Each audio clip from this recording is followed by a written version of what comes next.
Hello friends, welcome to all in our online platform. Today we are going to learn our 12th standard 1.7 Why We Travel on page number 65. This essay written by Siddharth Pico Raghavan Iyer. First, we will learn about writer on page number 66. See, Siddhartha Pico Raghavan Iyer, born 1957 at Oxford, England, is known as Pico Iyer. He is a British born American essayist and novelist and is best known for his travel writing. He was awarded the famous Guggenheim Fellowship for Creative Arts in 2005 and has won the accolade of the Honorary Doctor of the Human Letters by the Champion University. He has authored several books including Video Nights in Kathmandu 1988, The Lady and the Monk 1991, The Global Soul 2000 and The Man Within My Head 2012. He is working as an essayist for Time since 1986. He also publishes regularly in the New York Review of Books and the New York Times and other renowned publications. विद्यार्थी मित्रांनो, लेखक Siddharth pico Raghavan Iyer यांनी जास्तीत जास्त लिखाण जे आहे ट्रॅव्हलिंगवरती केलेलं आहे, प्रवास वर्णन त्यांचं आहे. त्यांच्या क्रिएटिव्ह आर्टमुळं त्यांना गुगेनहेम फेलोशिपसुद्धा मिळालेली आहे. त्याने अनेक पुस्तकं लिहिलेली आहेत, त्याच्यामध्ये the lady of the monk, the global soul etcetera. आज आपल्याला अभ्यासासाठी असलेलं व्हाय वी ट्रॅव्हल या निबंधामध्ये सुद्धा प्रवास का करावा आणि प्रवास करत असताना वेगवेगळ्या लेखकांचे एक्झाम्पल्स, त्यांचे विचार आणि त्याचबरोबर स्वतःचे विचारसुद्धा लेखकांनी या पाठामध्ये मांडलेले आहेत. See next paragraph. In his classic essay Why We Travel, Pico Iyer explores the reasons for his passion to travel and shares them with the readers. He quotes famous writers and puts forth his own observations while probing into his own instinct to travel. Enormously interesting, the extract is equally inspiring for the readers who are looking for the adventures in their lives.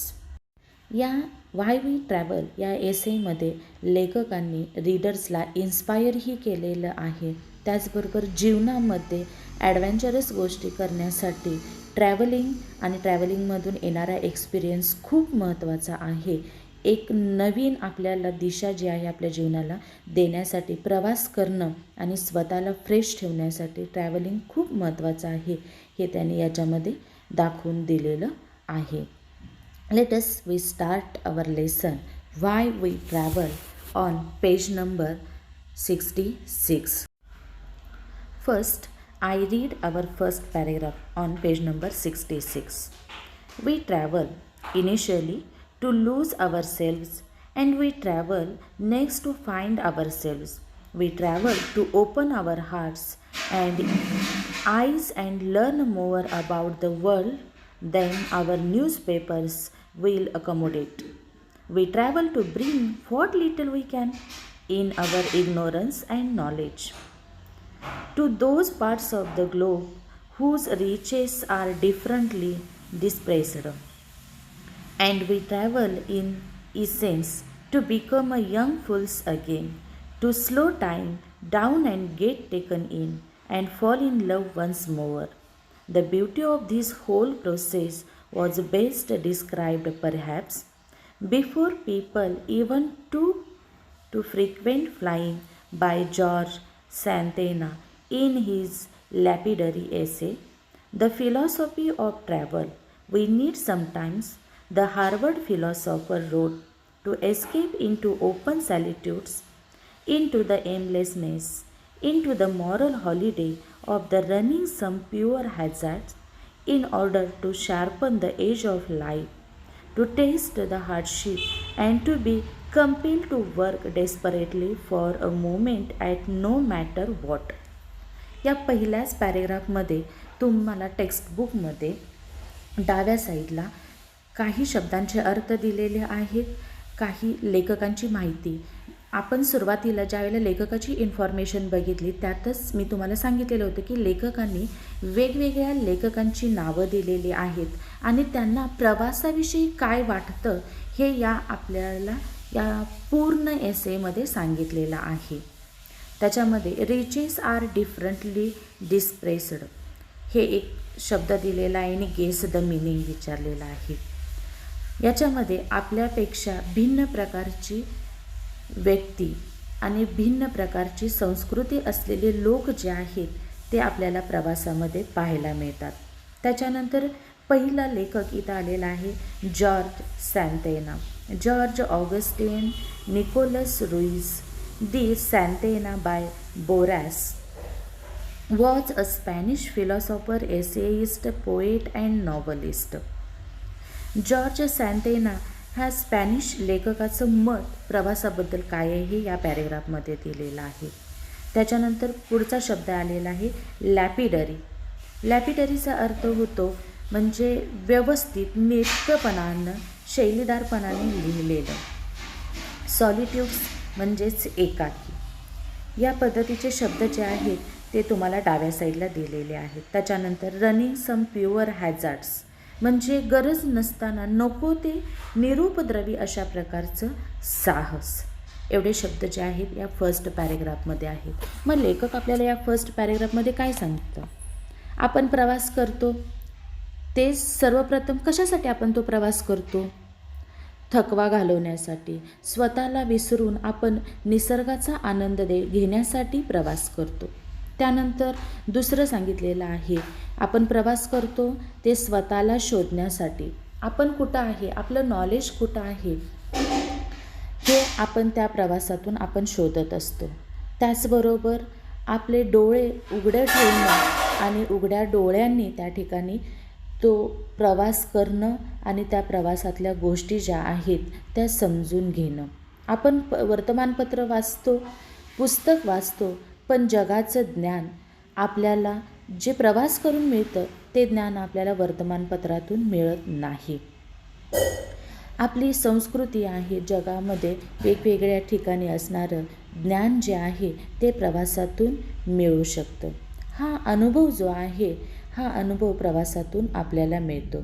मग या ठिकाणी सँटेना या Spanish लेखकाचं एक उदाहरण आपल्याला दिलं आहे. त्यांनी त्या ठिकाणी पुस्तक लिहिलेलं आहे प्रवासाचं तत्त्वज्ञान.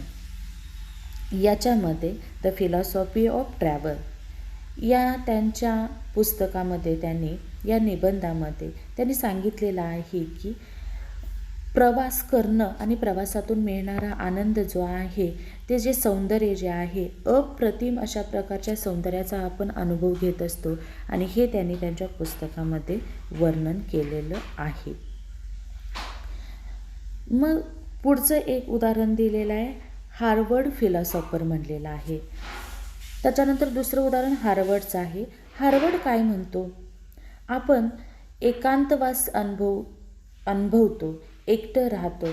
मग काही वेळेला कोणत्याही उद्देशाशिवाय किंवा एक साहस म्हणून रनिंग सम प्युअर हॅझार्ड्स म्हणलेलं आहे. एक निरुपयोगी साहस म्हणून बघितलं पाहिजे. म्हणजे एकाकी राहूनसुद्धा त्या ठिकाणी आपल्याला अनुभव घेता आलं पाहिजे. खरं तर आपल्या जगण्याला एक धार जी आहे ती या प्रवासातून मिळते. खरं तर जीवनाचा अनुभव जे आहे हे आपल्याला प्रवासातून मिळत असते. या पहिल्या पॅरेग्राफमध्ये 2 लेखकांचे एक्झाम्पल इथं आपल्याला या सिद्धार्थ या लेखकाने दिलेलं आहे. जॉर्ज सँताना आणि दुसरं एक्झाम्पल आहे Harvard फिलॉसॉफरचं. See next paragraph on page number 66 and 67.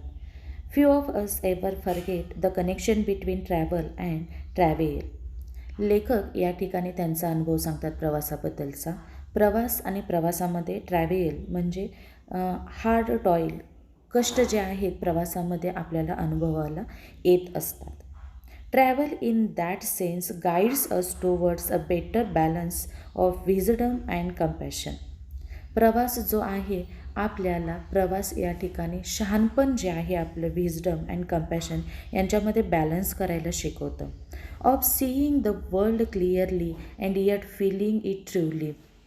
जगाकडे पाहायला स्पष्टपणे पाहायला हा प्रवास आपल्याला शिकवत असतो. For seeing without feeling can be obviously be uncaring, while feeling without seeing can be blind.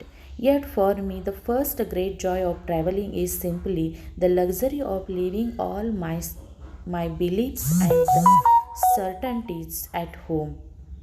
Underline this sentence. First great joy of traveling is simply the luxury of leaving all my beliefs and certainties at home and seeing everything I thought I knew in a different light and from the crooked angle. या ठिकाणी लेखक जे आहेत ते लेखक सांगतात प्रवास करण्याचा पहिला मोठा जो आनंद जो आहे तो आनंद घ्यायचा असेल तर आपल्या ज्या समजुती असतील आपण जे ठरवलेलं असेल ते मनातले सगळे विचार ते सगळे घरी सोडून यायचं तरच आपल्याला खरा प्रवासाचा आनंद घेता येतो आणि एक वेगळा दृष्टिकोन जो आहे तो आपल्याला मिळतो. See next paragraph. Though it's fashionable nowadays to draw a distinction between the tourist and traveler. Perhaps the real distinction lies between those who live there the assumptions at home and those who don't. Among those who don't, a tourist is just someone who complains. Nothing here is the way it is at home, while a traveler is one who grumbles म्हणजे कुरकुर करणे. Everything here is the same as it is in Cairo or Cuzco or Kathmandu. It's all very much the same. या पॅरेग्राफमध्ये लेखक म्हणतात पर्यटक आणि प्रवासी यांच्यामध्ये फरक करणं ही एक आजकालची पद्धत झालेली आहे. आधीच्या पॅरेग्राफमध्ये लेखकांनी सांगितलेलेच आहेत आपले विचार, आपल्या समजुती, आपल्या पूर्वकल्पना सगळं घरी सोडून यायचं. जे घरी सोडून येत नाहीत, तक्रार करतात, इथं घरातल्यासारखं काही नाही म्हणतात ते पर्यटक, आणि इथं आल्यानंतर कैरो, कुझको किंवा काठमांडूमधल्यासारखे आहे अशी जे कुरकुर करतात तो प्रवासी. म्हणजे ते सर्व काही बहुधा सारखेच असतं असं त्यांना वाटतं. लेखकाने या पॅरेग्राफमध्ये सांगितलेलं आहे पर्यटक कोणाला म्हणायचं, इथं घरातल्यासारखं काही नाही असं म्हणतो तो पर्यटक, आणि प्रवासी जो कैरो किंवा कुझको काठमांडूमधल्यासारखं आहे म्हणजे सर्व काही सारखंच आहे अशी कुरकुर करतो तो त्या ठिकाणी तो प्रवासी. हा प्रवासी आणि पर्यटक यांच्यामधला फरक सांगितलेला आहे. आणि हे दोन लोक सोडून बाकी उरलेली जे आहेत त्यांच्याबद्दल लेखक पुढच्या पॅरेग्राफमध्ये बोलतात. But for the rest of us the sovereign freedom of the traveling comes from the fact that the reels म्हणजे वावटं त्या ठिकाणी गोल गोल फिरणे. You around and turns you upside down. The stands everything you took for granted on its head. If a diploma can famously be a passport in bracket to a journey through hard realism, a passport can be a diploma in bracket for a crash course in cultural relativism. And the first lesson we learn on the road, whether we like it or not, is how the provisional and the provincial are the things we imagine to be universal. आता या पॅरेग्राफमध्ये provisional and provincial, provisional म्हणजे temporary आणि provincial म्हणजे limited मर्यादित, म्हणजेच त्या ठिकाणी क्षणिक आणि मर्यादित हे दोन शब्द या ठिकाणी लेखकानं वापरलेले आहेत. आणि डिप्लोमा आणि पासपोर्ट याचे अर्थ या ठिकाणी या पॅरेग्राफमध्ये सांगितलेले आहेत. आता लेखक या ठिकाणी म्हणतो काही लोक स्वतःला त्या ठिकाणी पर्यटक, काही लोक स्वतःला प्रवासी म्हणतात, हे वरच्या पॅरेग्राफमध्ये पाहिलं. मग उरलेले जे आहेत त्या उरलेल्या लोकांसाठी प्रवासामुळे मिळणारा पराकोटीचा आनंद, सौवर्जियनचा अर्थ दिलेला आहे पराकोटीचा आनंद, पराकोटीचं स्वातंत्र्य कोणतं, तर कुठेही दूरपर्यंत नेऊन आणणे किंवा गोल गोल घुमवणे, उलटे पालटे फिरवणे, आपण या ठिकाणी गृहीत धरलेल्या गोष्टींचा अगदी उलट अनुभव येणे. जर त्या ठिकाणी डिप्लोमा म्हणजे कठोर वास्तवाच्या प्रवासाचा पासपोर्ट समजलं तर पासपोर्ट हा सांस्कृतिक सापेक्षतावाद जो आहे आपला तो शिकवण्याचा डिप्लोमा म्हणजे क्रॅश कोर्स असं समजायला काही हरकत नाही. आपल्याला आवडो अथवा न आवडो प्रवासाच्या वाटेवर असताना प्रवास करत असताना आपण काय शिकतो तर ज्या गोष्टी सार्वत्रिक आणि सर्व समान आहेत असे आपल्याला वाटत असते प्रत्यक्षात त्या कशा असतात, क्षणिक असतात, त्याचबरोबर मर्यादितही असतात. See next paragraph. We travel then in part just to shake up our the complacencies म्हणजे आत्मसंतुष्टपणा, समाधान, by seeing all the moral and political urgencies, the life and death dilemmas means problems that we seldom have to face at home, and we travel to fill in the gaps left by tomorrow's headlines.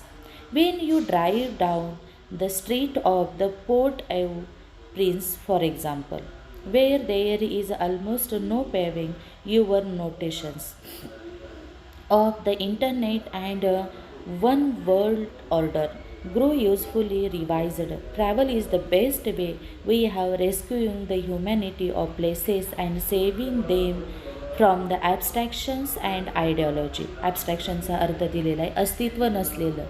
या पॅरेग्राफमध्ये लेखक काय सांगतो, ज्यावेळेला आपण घरी असतो, घरी असल्यानंतर आपल्याला आपले प्रॉब्लेम्स जे आहेत ते मोठे वाटत असतात, पण ज्यावेळेला आपण बाहेर फिरतो बाह्य जगातलं त्या ठिकाणी राजकीय किंवा जीवन मृत्यूचे पेच प्रसंग असतील हे पाहिल्यानंतर आपल्याला जाणीव होते, एक आत्मसंतुष्टपणाची ती जाणीव असते.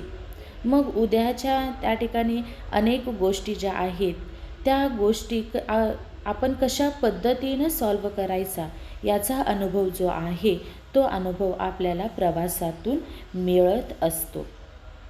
याच्यामध्ये पोर्ट एव प्रिन्स हे एक एक्झाम्पल दिलेलं आहे लेखकाने आणि त्याच्यामध्ये आपल्याला सांगितलेलं आहे आपण या ठिकाणी प्रत्येक माणुसकी जपणं एक आदर्शवाद जो आहे तो वाचवण्याचा उत्तम मार्ग जो आहे तो आपल्याला प्रवासातून मिळत असतो.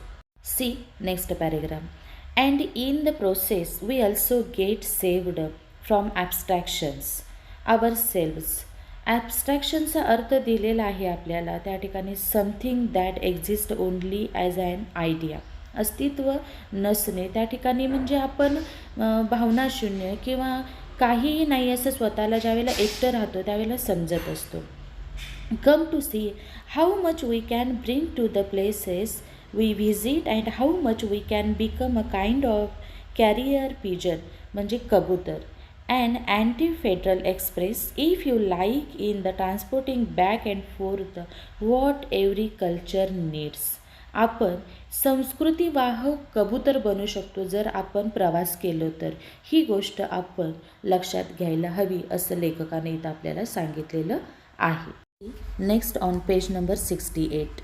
I find that I always take the Michael Jordan posters to Kyoto and bring woven ikebana basket back to California. इथं लेखकाने एक उदाहरण दिलेलं आहे. लेखक म्हणतो मी मायकेल जॉर्डनचे पोस्टर्स जे आहे केटोमध्ये घेऊन जातो. केटो हे ठिकाण आहे आणि तिथली विणलेली इकेबाना बास्केट जी आहे कॅलिफोर्नियामध्ये घेऊन जातो. म्हणजे प्रवासामुळं आपल्या विचारांची, वस्तूंची, संस्कृतीची देवघेव होते हे लेखकाला इथं सांगायचं आहे. See next paragraph. But more significantly, we carry values and beliefs and news to the places we go, and in many parts of the world, we become walking video screens and living newspapers. त्याला underline करा. Walking video screens and living newspapers. The only channels that can take people out of the censored limits of their homelands, enclosed and the impoverished places. impoverishedचा अर्थ गरीब. like the Pagan or the Lhasa or the Havana हे ठिकाणांची नाव आहेत, त्या तिन्हीला underline करा. We are the eyes and ears of the people. We meet their only contact with the world outside, and very often the closest, quite literally, they will ever come to the Michael Jackson, त्याला underline करा, or Bill Clinton. Not the least of the challenges of travel, therefore, is learning how the import and export dreams with the tenderness. या पॅरेग्राफमध्ये लेखक जे आहेत ते प्रवासानं काय फायदा होतो हे सांगितलेलं आहे. आपण प्रत्येक ठिकाणी जात असतो त्यावेळेला आपण आपली मूल्ये, आपला विश्वास, आपल्या बातम्या बरोबर घेऊन जातो. जगातल्या अनेक ठिकाणी आपण जातो त्यावेळेला आपण जिवंत वर्तमानपत्र बनत असतो. मग त्यामुळं तिथल्या लोकांना त्यांच्या ठिकाणापासून आपण लांब घेऊन जातो. आपल्या ठिकाणाची आपण त्यांना माहिती देत असतो. लहासा वाहनासारख्या बंदिस्त आणि गरीब ठिकाणच्या लोकांची आपण दृष्टी आणि श्रवण इंद्रिये बनतो. या लोकांच्या बाहेरील जगाला जोडणारा एक आपण संपर्क बनतो. खरं तर मायकेल जॅक्सन आणि बिल क्लिंटनच्या जवळ पोचण्याचा आपण सर्वात जवळचा दुवा बनतो. प्रवासामुळं आपल्याला तो फायदा होतो. प्रवासातील आव्हानं भरपूर असतात प्रवास करत असताना, पण एक महत्त्वाचं आव्हान म्हणजे आपल्या स्वप्नांची देवघेव करणं. कसं करावं हे हळूवारपणे आपण प्रवासातून शिकत असतो. म्हणून आपल्या ठिकाणाहून दुसऱ्या ठिकाणी जाणं, प्रवास करणं, तिथं अनुभव घेणं हे खूप महत्त्वाचं आहे असं लेखकानं आपल्याला या एसेमध्ये सांगितलेलं आहे. Here we will stop in the next part of this lesson we will see in our next video. Thank you.